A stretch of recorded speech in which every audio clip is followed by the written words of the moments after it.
Hmm. All right, this is going to be a real quick video about signatures in your emails. What do I think of signatures? Okay, so the first thing is, what is the purpose of a signature? It's to explain who you are. It's to have links to your company so they can very easily go and check your company out. Contact details, it might have your address, all that kind of stuff. And branding as well. Often you have like a logo in the signature, all that kind of stuff, right? That's the purpose of a signature. The first thing I think people already know this or should already know this is that there are some inherent deliverability issues with very let's say colorful, and I mean that metaphorically, signatures. Links, images, they can very often set off spam filters. um, if you're emailing at scale, you almost surely should not do links and images. If you're emailing one to one or you're emailing a very small volume, you might be able to get away with it. So I would take that into account from a deliverability perspective. A/B test it though. I know that there are some campaigns where actually they work pretty well with links and images, which is sort of against the grain of things. But usually I would think about the kind of volume and scale that you're doing as to whether or not you should do that. But err on the side of not doing it. But in terms of messaging strategy, there is something interesting about signatures, right? Which is that it really frames you when the email arrives in the inbox and it's opened.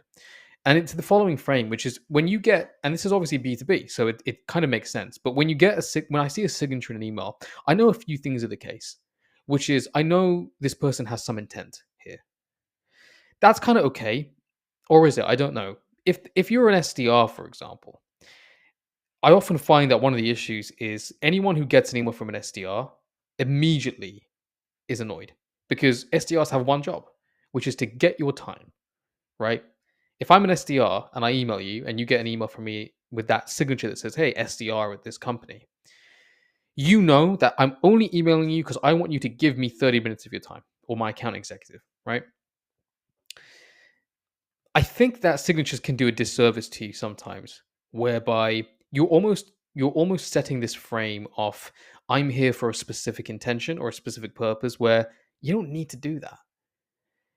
I think having your name and your company is oftentimes enough. And you can have your title or not, but I think the point is that think back to how you want to be emailed, right? And it's usually not from someone who has an intention to do something like sell you.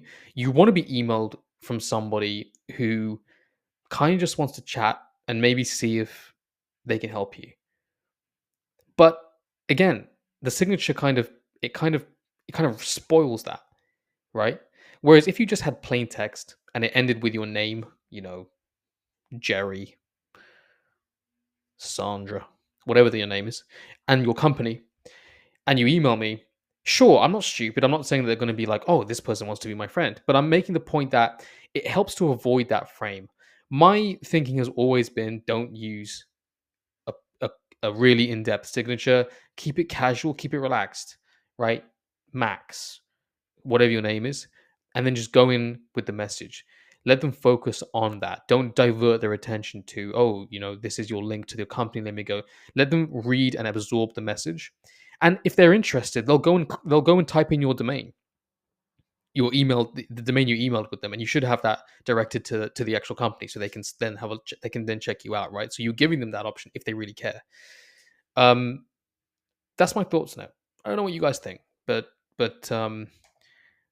I would say keep it slim.